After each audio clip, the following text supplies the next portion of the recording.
তুমি কি সামনে দিয়ে গেলে অপর্ণা? কেন জানি মনে হলো তুমি গেলে। আমি ফিল করলাম না না, তুমি বলে নিশ্চয়ই।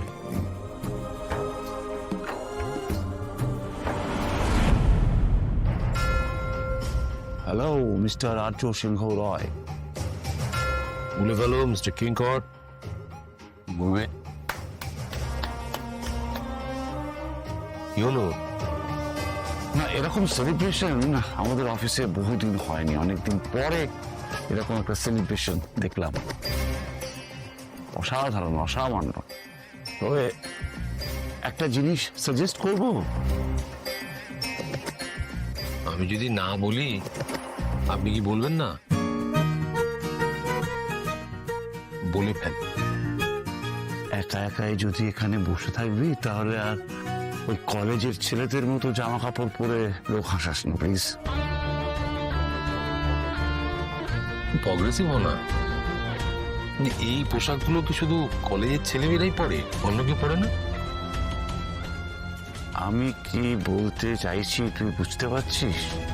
তুই জানিস মা, যার জন্য সেলিব্রেশনটা করলি এখানে, যার জন্য অফিসের সবাইকে প্রায় বাঁদর নাচ নাচালি, না খেয়ে যার জন্য এখনো বসে আছিস, সে এখন কোথায়? কিংকর তুই প্লিজ অনিম। तू प्यार है किसी और का, तुझे चाहता कोई और है। কি কি করছিস? কি হয়েছে তো? আমার তো তাই মনে হচ্ছে সে এখন ক্যান্টিনে নীলদের সঙ্গে বসে আড্ডা মারছে আর খাচ্ছে। হ্যাঁ কি?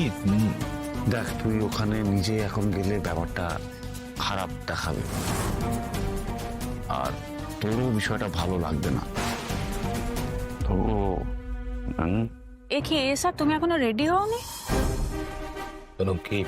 আমাদের তো ওই নিউটেক সলিউশনের সাথে আজকে মিটিং আছে, আর মিটিংটা ক্যান্সেল করলে কিছুতেই হবে না। নেক্সট উইক ওটা মার্জ করতে। আমি তোমার মেসেজ দেখেছি, আমি মিটিংটা অ্যাটেন্ড করবো। এক্স্যাক্টলি কখন বলো তো? তুমি রেডি হলেই আমরা বেরোতে পারি, খুব একটা টাইম লাগবে না। ওকে দেন, আমরা এখনই বেরোতে পারি। এইভাবে আর যে এটা ফর্মাল মিটিং, তুমি ক্যাজুয়ালে না গেলেই আমার মনে হয় ভালো হয়। ওকে গিভ মি 2 মিনিটস, আমি চেঞ্জ করে নিচ্ছি।